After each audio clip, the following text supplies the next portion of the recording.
Good morning students. आज हम कक्षा 6 और 7 में वर्णोच्चारण स्थानी पढ़ रहे हैं।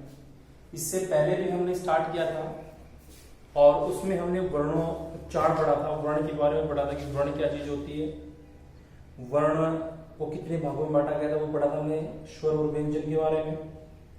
तो स्वरों के बारे में आपको बता दिया गया था कि स्वर ह्रस्व स्वर होते हैं, दीर्घ स्वर होता है, प्लुत स्वर होते हैं। इसके अलावा व्यंजनों को भी हमने पढ़ा था, स्पर्श व्यंजन कौन से होते हैं, अंतस्थ व्यंजन कौन से होते हैं, उष्ण व्यंजन कौन से होते हैं।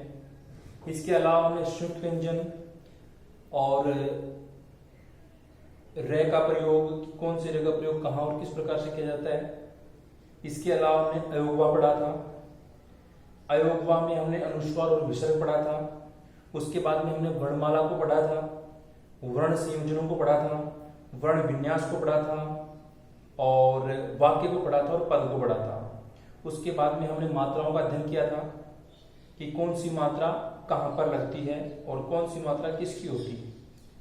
उसके बाद में हमने कुछ महत्वपूर्ण बिंदु पढ़े थे जिसमें लिखा हुआ था कि संस्कृत में 13 स्वर और 33 व्यंजन, एक अनुस्वार और एक विसर्ग, कुल 48 वर्ण होते हैं। दोबारा सुनिए, संस्कृत में 13 स्वर, 33 व्यंजन, एक अनुस्वार, एक विसर्ग, कुल 48 वर्ण होते हैं।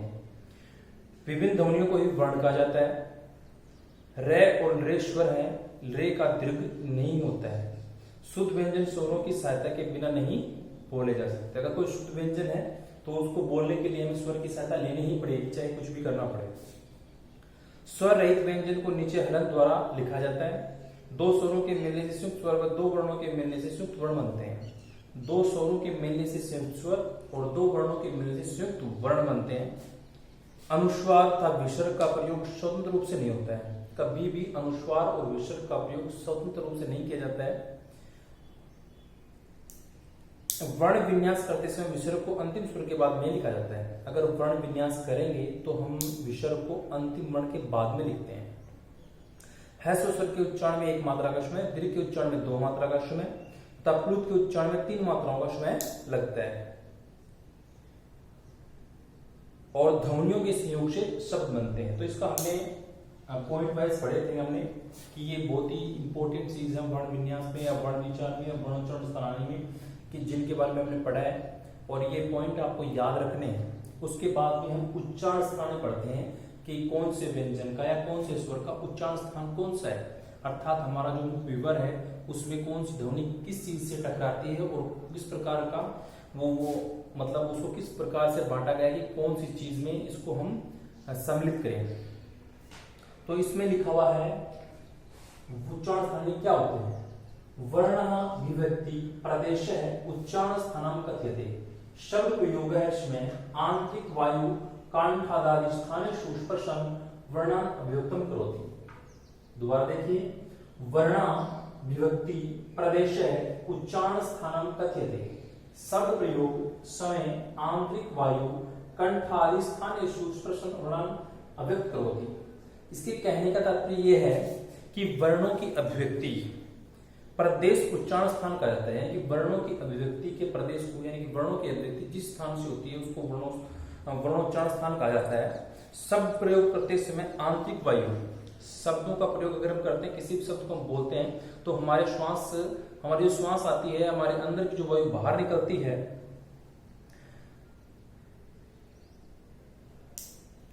आंतरिक वायु कंठ आदि स्थानों को स्पर्श करती हुई बाहर निकलती है, जिससे वर्णों की अभिव्यक्ति होती है।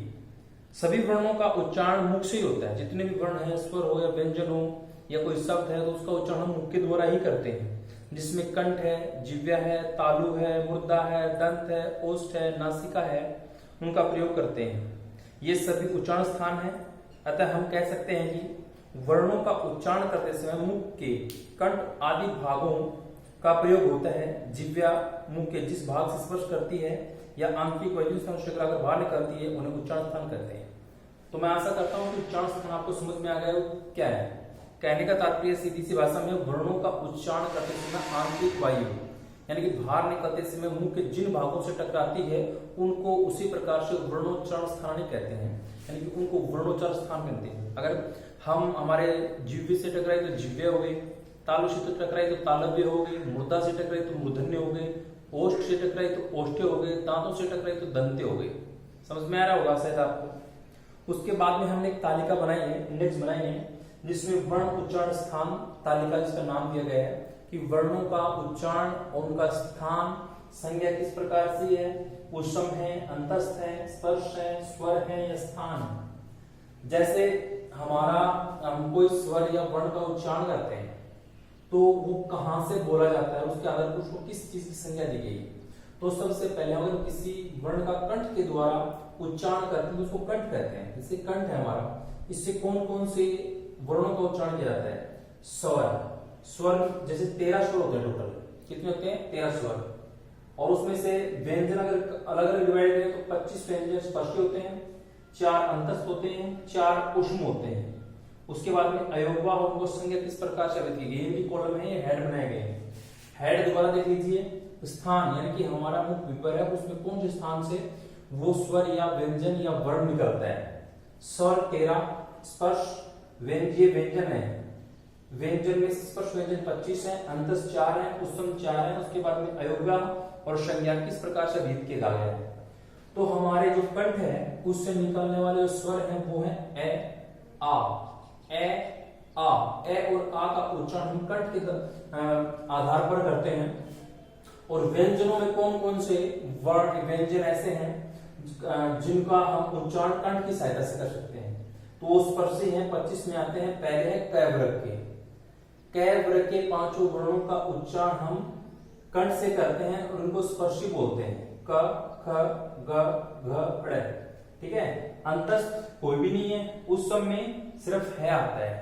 उसमें व्यंजन है ना, उसमें सिर्फ है आता है जिनका उच्चारण कंठ की सहायता से किया जाता है।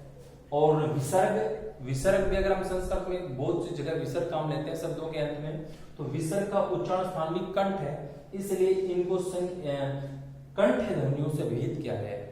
यानी कि इस प्रकार यदि कंठ से जो उच्चारित ध्वनियां हैं, यानी कि हमारी जो वायु होती है, श्वास जो होती है, वो कंठ से टकराती है फिर बाहर निकलती है। इसलिए ए, आ, कै, खे, गे, घेरे, कैवर और है, ये कंठ ध्वनियां हैं।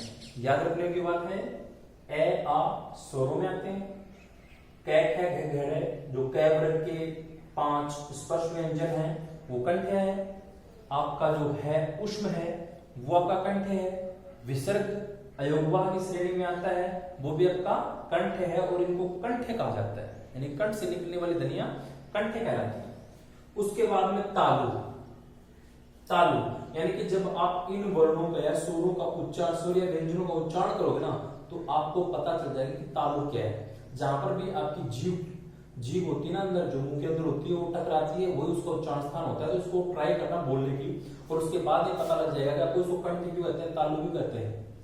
तालु, ई हमारा जो ऊपर का हिस्सा है, हमारा जो मुंह के ऊपर का जो हिस्सा है, उससे इसकी आवाज आती है टकराने के बाद, मानी वायु सीधी आकर वहां पे टकराती है, उसके बाद इसकी आवाज आती है ई। और जो च वर्ग है, छ, जे, ये आपके यानी कि ई च वर्ग, और अंतस्थ में ये, उस सब में स, अयोगवा कोई है नहीं, और इसलिए इनको तालव्य की श्रेणी में काउंट किया जाता है। इनको हम तालव्य कहते हैं, तालु से टकराकर ध्वनि आई इसलिए तालव्य कहलाते हैं। उसके बाद में मूर्धा क्या होती है आपको पता चल जाएगा, री और री, ट, ठ, ड, ढ, ण। मूर्धा का मतलब होता है हमारी जीभ, जो हमारी जीभ होती है वो उल्टी आकर नीचे लगती है। ट, ठ, ड, यानी कि ऊपर का हिस्सा है ना, ट, ये जो यहाँ का हिस्सा है उससे टकराकर सांस बाहर आती है और हमारी जीभ उससे टकराती है, इसलिए इनको उच्चारण वहां से होता है। इसलिए इनको मूर्धा नाम से भेद किया गया है। इसको निकलने वाली ध्वनियां उनको मूर्धन्य कहा जाता है। दोबारा देखिए, री और री, ट, ठ, ड, ढ, ण, र आपका अंतस्थ में आता है, स आपका उष्म में आता है, अयोगवा में कुछ है नहीं, इसलिए इनको हम मूर्धन्य से अभिहित करते हैं। अर्थात इस प्रकार के जो वर्ण है वो आपके मूर्धन्य वर्ण है। उसके बाद में आपके 4 नंबर पे है दंत। दंत होते हैं दांत। क्या होते हैं? दांत। दांत में सिर्फ री, क्या आएगा, री, और स्वरों में सिर्फ री आएगा। और जो स्पर्श व्यंजन है आपका जो तय वर्ग है वो आपके दंत में है, त, थ, द, ध, न। कहने का तात्पर्य है कि जब आप इन वर्णों का उच्चारण करते हैं तो आपकी जो जीभ है वो दांतों से टकराती है, इसलिए दंते कहलाते हैं। अंतस्थ में कोई है नहीं, उस में भी कुछ नहीं है, नहीं, दंते में आपका ल है और उस में स है, ठीक है। प और फ उपधमनियां है, क्या है, उपधमनियां है। और संज्ञा किसकी गई है, दंते नाम दिया गया है। क्या नाम दिया गया है, दंते, यानी कि दांत के द्वारा उच्चारण किए जाने के कारण ये वर्ण आपके दंते कहलाते हैं। उसके बाद में ओष्ठ, ओष्ठ का मतलब होता है हॉट लिप्स, उ और उ। अगर हम अपने होठ बंद कर लेंगे तो उ और उ का उच्चारण और प वर्ग का उच्चारण हम नहीं कर पाएंगे। छोटा उ और बड़ा उ ये स्वरों की श्रेणी में आते हैं। प वर्ग प, फ, ब, भ में स्पर्श व्यंजन है और अंतस्थ में कुछ है नहीं, ना पुस्तक में है। अयोगवा में प और फ है, इसलिए ओष्ठ्य कहलाते हैं।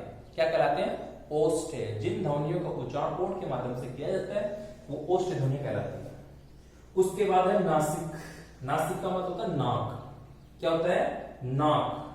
तो नाक के द्वारा उच्चारण जो की जाती है ध्वनियां वो आपके स्वरों में कोई नहीं है, ऐसा कोई भी स्वर नहीं जिसका उच्चारण नाक की सहायता किया जाता है।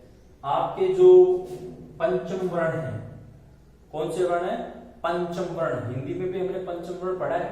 पंचम वर्ण होते हैं जितने भी वर्ण हैं उनके अंतिम वर्ण, अड़े, ये, ने, में। इन ध्वनियों, इन पांचों ध्वनियों का उच्चारण नाक की सहायता से करते हैं। नाक और मुंह दोनों की सहायता से समान रूप से उपयोगी हैं इन ध्वनियों के उच्चारण में। इसमें अंतस्थ कुछ भी नहीं है, उत्सव में कुछ भी नहीं है। इसके अलावा नासिका से अनुस्वार, अनुस्वार जो डोट होती है ना, ऊपर छोटी डोट होती है, उस ध्वनि का उच्चारण भी नाक की सहायता से और मुंह की सहायता से किया जाता है, इसलिए नासिक के कहलाती है। क्या कहलाती है, नासिक के। नासिक के होती है नाक के द्वारा। उसके बाद में कंठ तालु, कंठ और तालु, ये पढ़ा कंठ और ये पढ़ा तालु, यानी कि दोनों को मिलाकर एक वर्ण या कुछ वर्ण होते हैं जिनको उच्चारित किया जाता है। यानी कि ध्वनि है वो कंठ से भी टकराती है और तालु से भी टकराती है। कंठ तालु कौन कौन से हैं, ए, ऐ। कौन से हैं, ए, ऐ। सिर्फ स्वर है, स्पर्श व्यंजनों में नहीं है, अंतस्थ में नहीं है, उत्सव में नहीं है, अयोगवा में भी नहीं है। संज्ञा है कंठ तालव्य। क्या है, संज्ञा है कंठ तालव्य ध्वनियां कहलाती है। कंठ तालव्य का मतलब मैंने आपको बता दिया है, एक बार फिर से रिपीट कर देता हूं। कंठ, हमारा जो कंठ है ये वाला और हमारा तालु है ऊपर वाला, इन दोनों से ये जो ध्वनियां हैं ए और ऐ दोनों टकराती हैं, कंठ तालव्य कहलाती है। इसके बाद में है कंठोष्ठ। कंठोष्ठ का मतलब होता है कंठ और ओष्ठ, ओठ। हमारे कंठ है, हमारा जो गला है और जो हमारा ओठ है वो इन ध्वनियों को बोलने में उपयोगी है, इसलिए कंठोष्ठ नाम दिया गया है। यानी कुछ ध्वनियां हैं जो दो जगह से उच्चारित होती है, कुछ ध्वनियां सिर्फ एक जगह से उच्चारित होती है।